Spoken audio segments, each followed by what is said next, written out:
built for commercial cleaning operators, by people who've done the work. Taylor Farms is recalling multiple salsa, guacamole, dip, and prepared food products because jalapeños used in those products may be contaminated with salmonella. But the part most headlines missed is what can happen after contaminated food enters a refrigerator, kitchen, break room, or food preparation area. On August 9, 2026, the FDA posted a recall announcement from Taylor Fresh Foods. The recall followed a separate action involving fresh jalapeños distributed by Coast Citrus Distributors and traced to a grower in Sinaloa, Mexico. The FDA's Taylor Fresh Foods recall table currently lists 20 product entries sold through retailers including Hannaford, Kroger, Stop & Shop, Target, Trader Joe's, Walmart, and Whole Foods. Some of the listed best if used by dates extend through August 16, 2026. Here is an important distinction.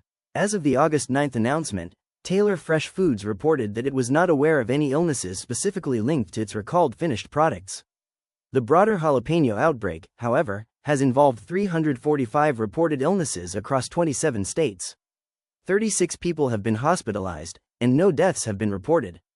Those outbreak totals should not be interpreted as evidence that Taylor Farms products caused all 345 illnesses.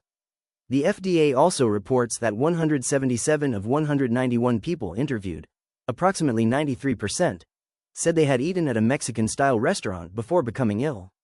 So where does sanitation enter this story? According to the CDC, food contaminated with salmonella can look, smell, and taste normal. The bacteria can move from contaminated food to hands, knives, cutting boards, containers, countertops, and other foods.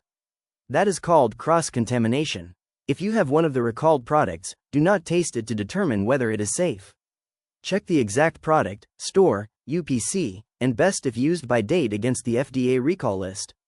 Discard the affected product immediately or return it to the place of purchase.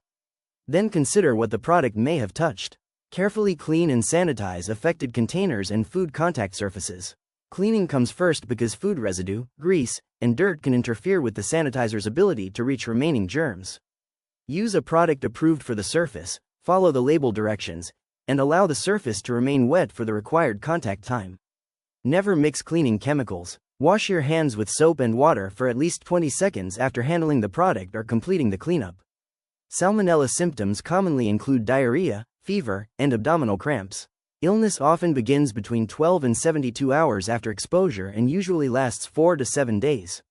Young children, older adults, and people with weakened immune systems face a greater risk of severe illness.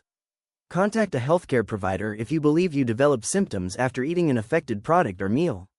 Sanitation cannot make recalled food safe, but proper cleaning, sanitizing, hand washing, and cross-contamination control can help prevent one contaminated product from leaving a trail through the rest of the kitchen.